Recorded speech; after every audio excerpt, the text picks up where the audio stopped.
Student, good afternoon. Welcome to online class CGPS। तो बच्चों, आज जो है अपन अध्याय आपका जो है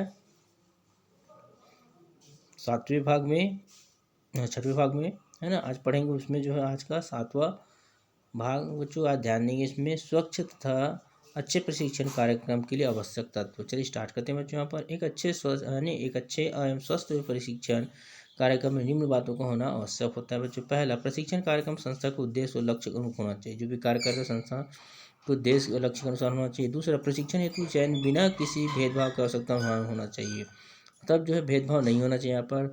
तीसरा, कर्मचारी जो है कमजोर कर्मचारियों को प्रशिक्षण में प्राथमिकता देना चाहिए। चौथा है, प्रशिक्षण कार्यक्रम निरंतर रूप से चलती रहना चाहिए, है ना। पांचवा देखेंगे, प्रशिक्षण कार्यक्रम मितव्ययिता होना चाहिए, और अर्थात उत्पादकता से अधिक व्यय उचित नहीं होना चाहिए। मतलब इसमें छठवा देखेंगे, प्रशिक्षण पर व्यय करना एक व्यय नहीं अपितु विनियोग माना जाना चाहिए, मतलब एक खर्च माना जाता है इसमें। अगला है जैसे सातवां देखते हैं यहाँ पर, प्रशिक्षण कार्यक्रम लोजदार संस्था की वित्तीय और स्थिति के अनुसार तथा आवश्यकता अनुसार होना चाहिए, जितना उनकी जरूरत उनके अनुसार होना चाहिए। आठवां देखेंगे, प्रशिक्षण कार्य किसी विशिष्ट एवं अनुभवी व्यक्ति द्वारा किया जाना चाहिए। नौवां देखेंगे, प्रशिक्षण का उद्देश्य कर्मचारी की कार्य क्षमता में वृद्धि करना व कार्य के स्तर में सुधार लाना होना चाहिए। 10वां, प्रशिक्षण कार्यक्रम में सैद्धांतिक ज्ञान के स्थान पर व्यवहारिक ज्ञान को भी प्राथमिकता देना चाहिए। यहाँ पर याद रखना बच्चों, सैद्धांतिक जो पढ़ा लिखा लेकिन व्यवहारिक ज्ञान भी होना चाहिए। तो अगला देखेंगे, विकास डेवलपमेंट है ना। प्रबंध के क्षेत्र में विगत वर्षों में कर्मचारी विकास पर कोई महत्व नहीं दिया जाता था, किंतु कुछ वर्षों से पहले नहीं दिया जाता, लेकिन कुछ वर्षों से कर्मचारी विकास कार्यक्रम को आवश्यक माने जाने लगा है, क्योंकि कर्मचारी विकास के बिना उपक्रम का विकास संभव नहीं है। और अब है ना, डंडे का राज की प्रथा भी समाप्त हो चुकी है। अतः कर्मचारियों की कार्य क्षमता एवं अन्य क्षेत्रों की विकास करना आवश्यक माना जाने लगा है। अगला देखेंगे बच्चों, यहाँ पर जो बताया गया आपको आशय, विकास एक सामान्य शब्द है जिसका आशय बढ़ाना, विस्तार करना, प्रगति करना, उच्च स्तर बढ़ाना आदि से है। यह यहाँ पर विकास का संबंध है सेवा वर्गीय विकास से। ध्यान रखेंगे, विकास करना उसका मतलब जिसमें संस्था में कार्य करने वाले कर्मचारियों एवं प्रबंधकों के विकास का कार्य किया जाता है। अगला देखेंगे बच्चों, उपयुक्त परिभाषा के अंतर्गत सुटेबल जो है डिफिनेशन, कर्मचारी विकास एवं दीर्घकालीन सतत प्रक्रिया है। मतलब कर्मचारी का विकास ही सतत प्रक्रिया दीर्घकालीन, जिसमें कर्मचारी के आर्थिक, सामाजिक और नैतिक, बौद्धिक तथा भौतिक वातावरण के स्तर को बढ़ाने का प्रयास किया जाता है। विकास की विधियाँ देखेंगे बच्चों, विकास जो है कर्मचारी विकास में निम्न कार्य शामिल होते हैं। पहला, कर्मचारी का प्रशिक्षण। तो किसी भी कर्मचारी की प्रारंभिक नियुक्ति होने से उसे कार्य करने का ढंग बताने के प्रशिक्षण जो आवश्यक है। कर्मचारी को बाद में नए कार्य को सिखाने के लिए भी प्रशिक्षण आवश्यक होता है। अगला दूसरा है, कर्मचारियों के कार्य का मूल्यांकन करना चाहिए। Evaluation of the employ job, कर्मचारी ने अपनी क्षमता के अनुरूप कार्य किया या नहीं, यदि नहीं तो उसे क्या कारण हो रहा है। यदि जो है कर्मचारी के कार्य के मूल्यांकन से ज्ञात किया जा सकता है। किसी भी कर्मचारी के कार्य का मूल्यांकन न होने पर कर्मचारी का विकास अवरुद्ध हो जाता है। अगला है, कर्मचारी का स्थानांतरण। जैसे किसी कार्य को अच्छे कार्य पर स्थानांतरण कर उसका विकास किया जा सकता है, मतलब उसको बढ़ावा दिया जा सकता है। कभी कभी एक ही स्थान पर कार्य करने से निराशा आ जाती है, मतलब उसको लगा रहता है उसमें। अतः कर्मचारी विकास के लिए स्थानांतरण आवश्यक है। पदोन्नति एक प्रेरणा है। साथ ही साथ कर्मचारी उच्च पद पर उच्च पारिश्रमिक प्राप्त करता है। पदोन्नति से सामाजिक स्तर टूटता है, यह भी विकास की श्रेणी में आता है। और आखिर देखेंगे पांचवा, कार्य की दशाएं।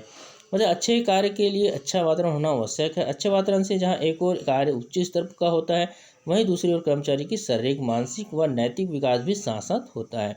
अतः कर्मचारी जो है विकास में कार्य की दशाएं महत्वपूर्ण घटक है बच्चों, है ना। अगला देखेंगे, उपयुक्त जो है परिस्थितियों में कर्मचारियों का ज्ञान बढ़ता है, कार्य करने का उत्तम ढंग ज्ञात हो जाता है, सोचने समझने की शक्ति बढ़ जाती है, पारिश्रमिक या सम्मान में वृद्धि होती है तथा नैतिक व सामाजिक विकास होता है।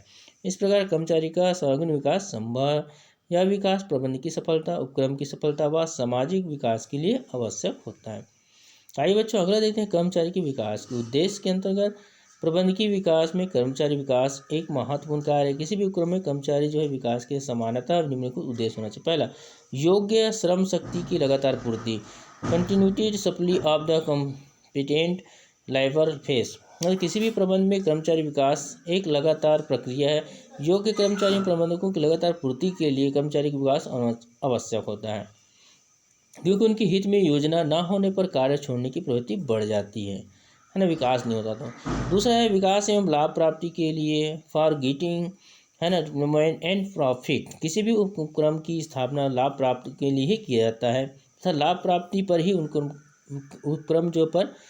उपक्रम का विकास निर्भर है। उपक्रम की सफलता व उसकी विकास कर्मचारियों की योग्यता व कार्यक्षमता पर आधारित होता है। अतः उपक्रम के विकास एवं लाभ प्राप्ति के लिए कर्मचारियों को पर्याप्त विकास करना आवश्यक होता है। तीसरा बच्चों, मानव शक्ति का अधिकतम प्रयोग के लिए, मतलब वहाँ पर for maximum use of man power. उत्पादन के विभिन्न घटकों में श्रम मानव शक्ति का विशिष्ट एवं पृथक स्थान होता है। कर्मचारी स्वयं प्रेरित होकर तभी कार्य करेंगे जब वह स्वयं संतुष्ट होगा। उसकी संतुष्टि के लिए कर्मचारी विकास आवश्यक है ताकि उसका अंतिम उपयोग किया जा सके। अगला है जो कर्मचारी प्रतिभा का विकास, डेवलपमेंट ऑफ एम्प्लॉय टैलेंट। कुछ न कुछ प्रतिभा प्रत्येक व्यक्ति में होता है। प्रबंध एवं क्रम में चुने हुए कर्मचारी कार्य करते हैं, अतः इनकी प्रतिभा को विकसित करने, उसका अधिकतम लाभ लेने के लिए कर्मचारी का विकास आवश्यक है। उपक्रम में उत्पादन में वृद्धि करने के लिए कर्मचारी प्रतिभा का विकास आवश्यक होता है। अगला देखेंगे बच्चों, यहाँ पर उच्च स्तरीय मूल्यांकन, हायर लेवल असाइनमेंट्स। जब तक कर्मचारी का पर्याप्त एवं स्वागीन विकास नहीं होता तब तक उसका उच्च स्तरीय मूल्यांकन नहीं हो सकता है। विकास होने पर ही होता है।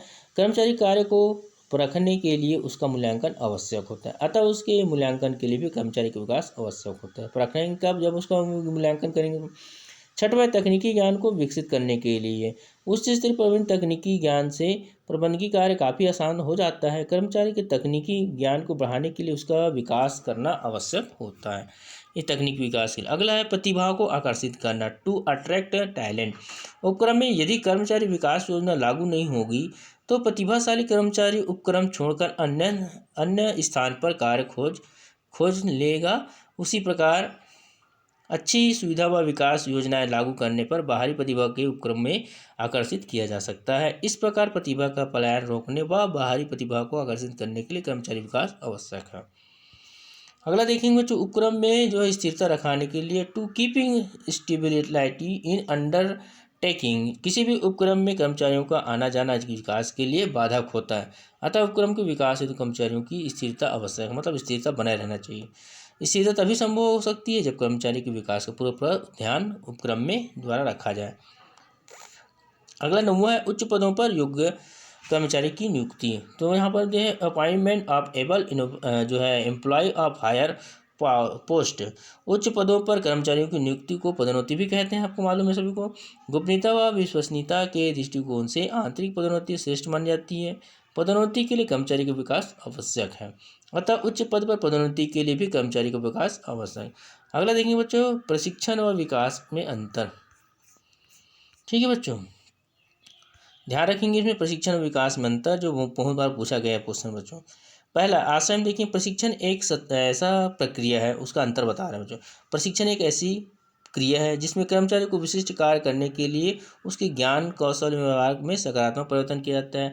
विकास जो है दीर्घकालीन प्रक्रिया है जिसमें कर्मचारी के विभिन्न पहलुओं पर उसका सौगुन विकास करने का प्रयास किया जाता है।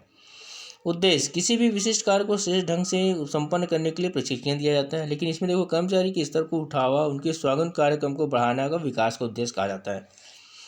क्षेत्र, प्रशिक्षण का विकास का एक भाग होता है जिसका क्षेत्र जो है सीमित होता है, जबकि विकास एक विस्तृत शब्द है। इसमें शिक्षा, सीखना, प्रशिक्षण, सामान्य पदोन्नति, स्थानांतरण सभी को शामिल किया जाता है। स्तर, लेवल, प्रशिक्षण प्राय निम्न एवं मध्य स्तर के कर्मचारियों के लिए उपयोगी होता है, जबकि विकास का संभव उच्च स्तर मध्य स्तर से अधिक है। समय अवधि, टाइम पीरियड, तो प्रशिक्षण की एक निश्चित समय अवधि होती है, जबकि विकास के लिए कोई निश्चित समय अवधि नहीं होती, अपितु यह दीर्घकालीन होता है, कभी भी किया सकता है। ज्ञान, नॉलेज, प्रशिक्षण में किसी कार्य का विशिष्ट ज्ञान प्राप्त किया जा सकता है, जबकि विकास में कोई विशिष्ट ज्ञान प्राप्त नहीं होता, अपितु उसमें समान स्तर को विकसित किया जाता है। लास्ट बच्चों यहाँ पर देखेंगे आपको पार्ट 6 का जो है संबंध, जो यहाँ पर रिलेशन जो होता है। प्रशिक्षण में प्रशिक्षार्थी एवं प्रशिक्षक के मध्य एक औपचारिक संबंध होता है जो प्रशिक्षण काल में गुरु शिष्य की भांति होता है, जबकि विकास में ऐसा कोई संबंध नहीं होता। आज के लिए बेटा गुड डे, आपका पार्ट खत्म होता है ना। अगला पढ़ेंगे जो है नेक्स्ट पार्ट।